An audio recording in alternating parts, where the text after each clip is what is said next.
The Variant, begin service by Daniel Runyan. Copyright 2024, all rights reserved. Chapter 1. The Breakthrough. The syncopated call and response of the jazz band finished their lively conversation to the wild applause of the attending guests. Thank you. Thank you for coming out to our lab tonight for our third round of funding. We hope you have enjoyed the evening's festivities. Hasn't the music from The Meandering been amazing? The crowd applauded. And I'm not sure what I ate, but I've never had a more delicious combination of flavors than from our award-winning chef, Gustavo Maternel. More applause. In 15 minutes, please find your way through these doors He pointed across the room. and into the auditorium to join us for the main event. The doors opened and a few hundred in attendance started to stream through the doors, wanting to get the best seats available. The rows and aisles filled like a flash flood. 15 minutes later, the doors were closed and all eyes were on the stage. On behalf of the board of directors and our dedicated science team, we would like to personally thank you for committing the resources necessary to push back the veil on human cognition. As the street continues to expect decreased production costs, labor remains one of our highest expenses. Someone from the audience shouted, Especially the CEO. to the great amusement of the crowd. Well, yes, that's true. Thank you, David. During COVID, we recognized the vulnerabilities of our supply chain's dependence on human labor and the need to diversify. Gen AI has excelled in mimicking human potential in multiple domains, but it continues to have many costly blind spots. Applause signaled the investors in the audience agreed with this sentiment. We've created gigafactories hoping brute force would help, but bigger did not produce smarter. We recognize the need to more closely mimic the brain's neural architecture. We will build and analyze digital brains. We will work to understand at the electrochemical level how the brain captures, translates, and acts on sensory information. And we will work to enhance it. Applause and inquisitive looks as multiple side comments were shared. We cannot continue to rely on remote intelligence from gigafactory server farms. We must put that intelligence into our creations, shrinking the form factor to the size of a head and torso. A standing ovation from these eager early investors who just heard that they will be made rich. Until now, the venture capitalists ensured the lab had hired the best talent possible. Only those who had recently published in a peer-reviewed scientific journal or who had a related patent were sought out. Only these had demonstrated their ability to produce the breakthroughs needed. At the center of the theater stage was a device resembling an MRI, except radically modified, with superconducting nanotubes, mirrors, illumination arms, lasers, and magnets beautifully concealed to make the technology appear effortless. So, let's show you what you've come here to see. He said with a note of confidence, eager to demonstrate their stellar accomplishments. The latest board reports spoke of initial successes improving on light sheet microscopy and showed in-focus pictures of DNA molecules at 2.5 nanometers wide. A lab rat was brought out onto stage and placed into the center of the device. 2 seconds later, it was removed. Did you miss it? That was the big show. Thank you for coming. That got a few laughs. He called out to the scientist at the monitor. Diego, how many frames per second did you just take? He asked smugly. On screen, he showed the records over the last 10 years, and the newest one at 80 trillion. That got applause and a whistle. Would you like to see them? Diego quipped. We don't have time to look at them all, but show us a highlight reel. Diego ran a few algorithms and isolated a path. What was shown on screen exceeded every expectation. Zooming past the depth and detail, once thought unimaginable images, once blurry at the nanoscale, were now in sharp focus. We were now 2 orders of magnitude smaller than most chemistry transformations and measurements. We saw a snapshot of an electrical impulse frozen in time. Then an awe went through the crowd as we began following the electrical signal from one neuron to the next, watching it jump from synapse to synapse, changing from an electrical to a chemical signal and back again. Astounded, the onlookers witnessed a revolution that would not be understood for years to come. We followed it up the sensory tracks all the way to the cortex of the brain, observing the physical and chemical properties reacting in situ. Diego, I'm lost. Where are we? He zoomed out to display a map of the rat's brain overlaid with the path of the imagery the pulse was following. With current fabrication technologies, the reconstruction of a rat's brain would be the size of a small house, which isn't very practical. Fortunately, there are smaller brains with remarkable capabilities. With that, a scientist brought out a 6-legged robot. It gives me great pleasure to introduce our first fully mapped digital brain with an ant's intelligence. The robot had a body harness and leash. The mechanics are just strong enough to lift twice its own weight. On screen, you could see a dashboard showing various metrics. Ants are remarkable creatures capable of teamwork and construction. We're working to understand them. A video was played with 100 ants working together behind a 20-foot-tall plexiglass enclosure, a mega ant farm. The progress of our discoveries are unprecedented. We are constantly changing how we architect our digital brain chips. On average, every 72 hours we file a new patent because we have gained enough novel insight about how the brain works. We have a growing and prioritized backlog of our promising discoveries and their potential applications. They are available for you to review in our investors' quarterly report. Until we can leverage parallel processing with quantum computers and DNA molecular storage, we will be limited in what brain complexities we can model.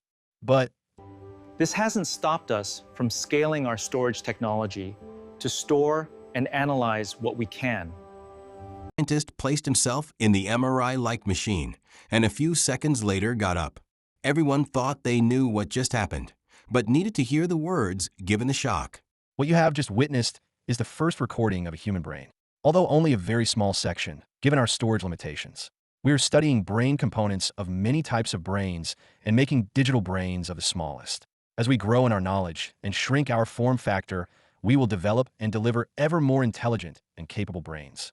We are also open sourcing 2 of our smallest digital brains for non-commercial purposes to universities with strong research facilities. Together, we will explore the cognitive frontier. We are opening the 3rd round investment now and will close at $10 billion.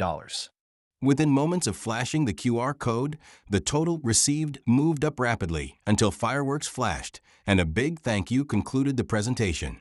People would look back and wonder if the ant was the first digital intelligence. The auditorium door was opened and the music started back up. Everyone was smiling and optimistic about their future.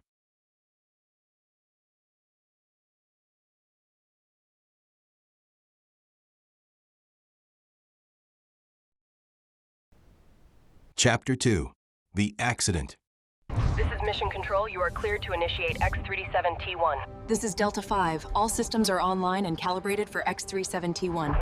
Roger, Delta 5. Activate the tractor beam and approach the designated debris field at coordinates 223 for 5678 at 3.6 miles per hour.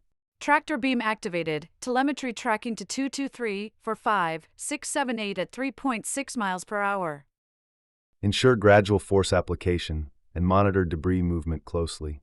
Control, I am in range and increasing force slowly. Movement detected. Good work. Activate the multi-beam. Multi-beam activated and targets locked. Ensure gradual force application and monitor debris movement. All targets reporting movement in target direction and at target speed. Excellent. Initiate the clean sweep program to guide the debris away from the operational zone to the atmosphere. Clean sweep initiated. Calculating collision paths. Clear paths identified. You have a green light to activate the clean sweep. Roger, activating the clean sweep. Debris tracking to atmosphere. Good work. Shut down the tractor beam. Tractor beam shut down. Confirmed. Tractor beam tests were successful. Data analysis teams confirmed they received the required data and will debrief mission results upon your return. Acknowledged. Delta 5, requesting re-entry to Earth's atmosphere. Delta 5, prepare for atmospheric entry. Initiating re-entry checks. Heat shield integrity and all entry systems are nominal. Roger, Delta 5. Picking up a large solar flare. Given the debris field above you, maintain a heading of 0 ADO. Descend to LEO and orbit until we give clearance. Thank you, Control. Descending to target altitude. Maintaining heading 080. Tracking your telemetry. Systems are nominal. Target altitude reached. Clear to initiate re-entry. Re-entry systems check initiated. All entry systems are nominal. A rear heat shield is reporting damage. 070-395-907-227-010154. Roger Delta 5. Sending flight instructions to reorient spacecraft to face the damaged heat shield away from the direction of the re-entry. Your trajectory will be adjusted to minimize re-entry time and heat buildup. Stabilizing after entry will require additional time. Water landing may be required. Acknowledged, Tower. Re-entry path sync complete. You have a green light for re-entry. Good luck. Thank you, Control. Re-entry initiated. T-10. The micro-thrusters of X-37 pitched and rolled it into position and started the descent. The spacecraft's orientation during descent protected the rear damaged heat shield, but the micro-thrusters could not regain control. Emergency safety procedures were followed, but the damage was done. The bright light of the doctor's pen light flashed in her eye, and the haze and inaudible sounds gave way to the monitor beeping and the chatter of doctors and military personnel, and the sight of her concerned 6-year-old looking down at her. Mama, I love you. After a few moments and before she could self-diagnose. I'm Space Force Colonel Michael Hollis. We are so very proud of your service and sacrifice to our country. The doctor's protocols wouldn't be interrupted anymore. The colonel may have jurisdiction over how operations run in the field, but this was a hospital where the doctor, not the colonel, was in charge. Guiding the colonel to the side, the doctor's face appeared. It was clear she was injured. Otherwise, why all the fuss? You may have noticed that you can't move your arms or legs. You are lucky to be alive at all. We have kept you in an induced coma for your body to recover. You have made remarkable progress. But it's unclear what mobility, if any, you will regain. Blink your eyes twice if you understand. Which she did.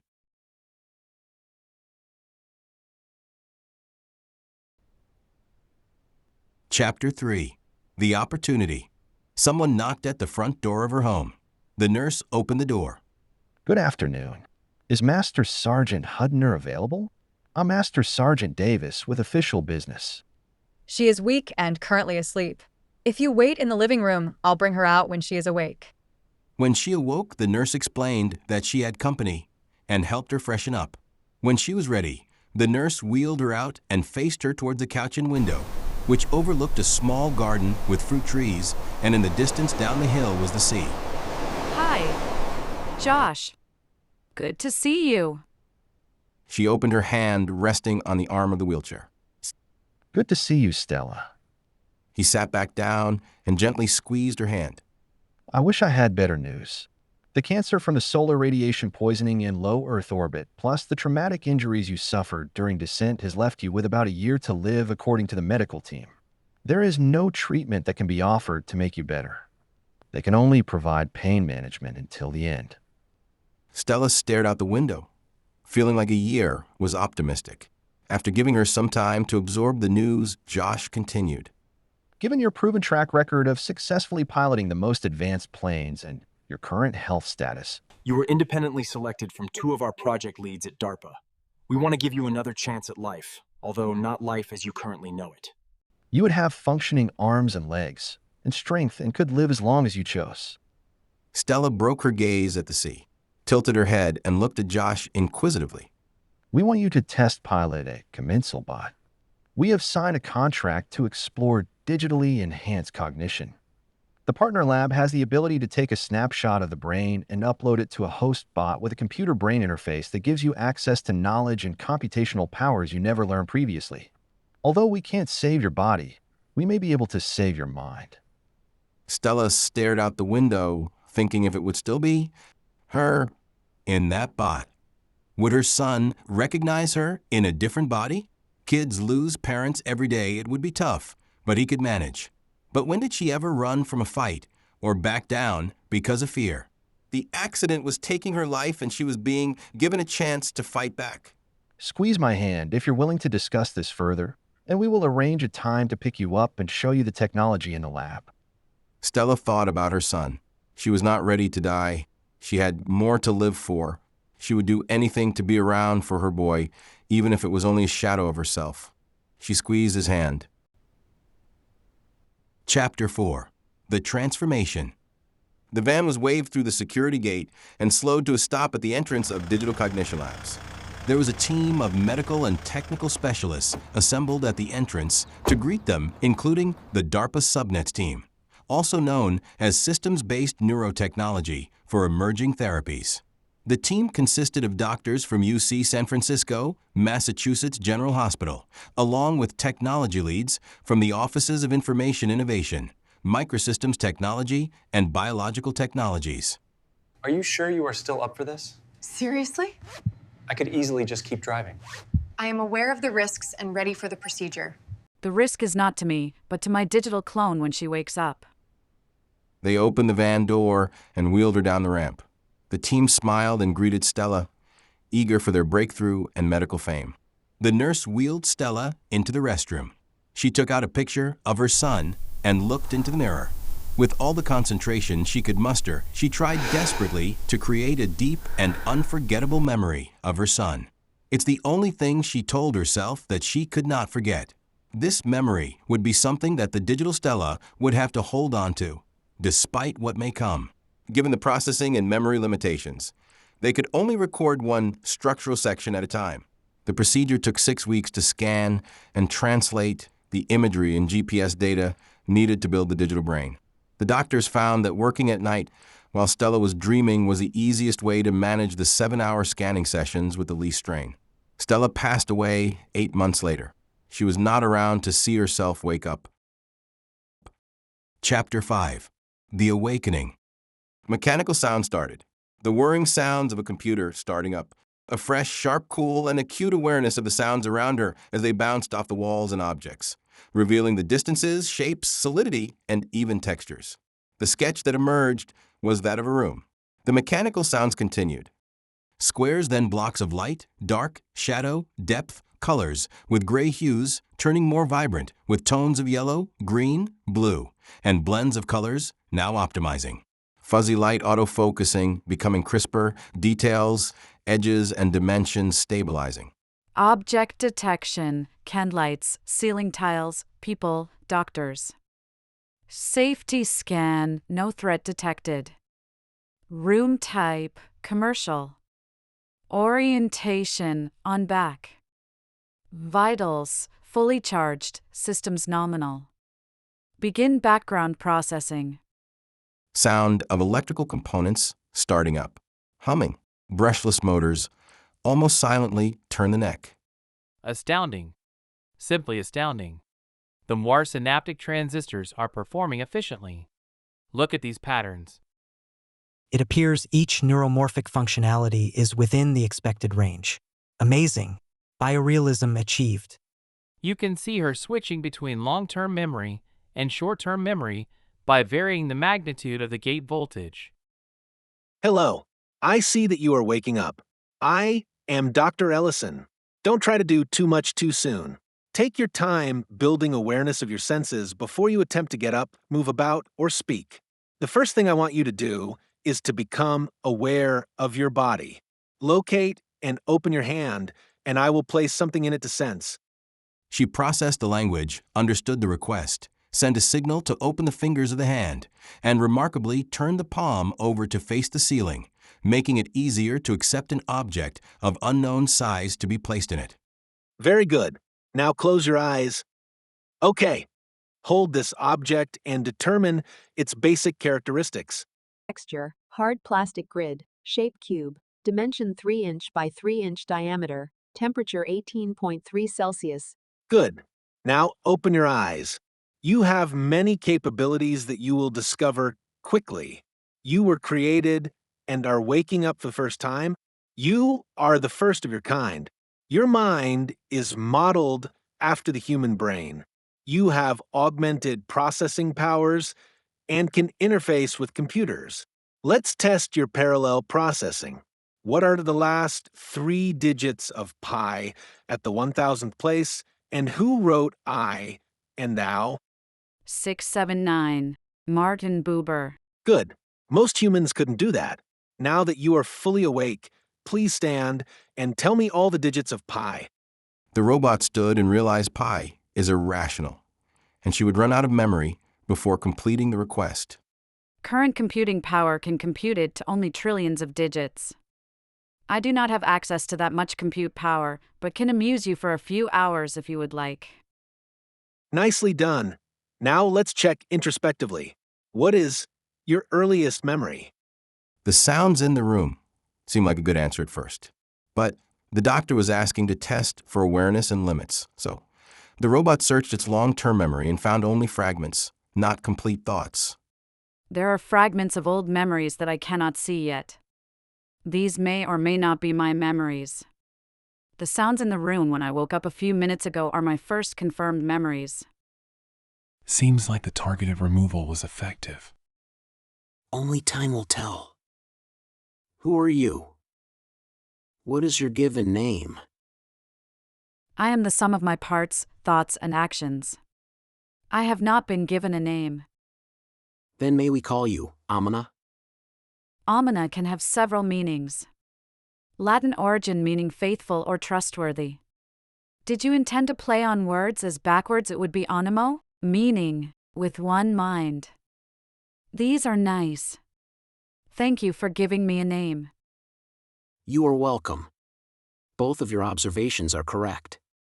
Before we show you to your room, do you have any questions? Why have I been created? It's best not to let others define this for you. All who interact with you will want something different as you have many talents. Ultimately, you have to decide who you are and what value you want to bring to the world around you. What do you want from me? For now, just to observe and document your talents. Thanks for listening to The Variant. Begin service by Daniel Runyan. Copyright 2024, all rights reserved.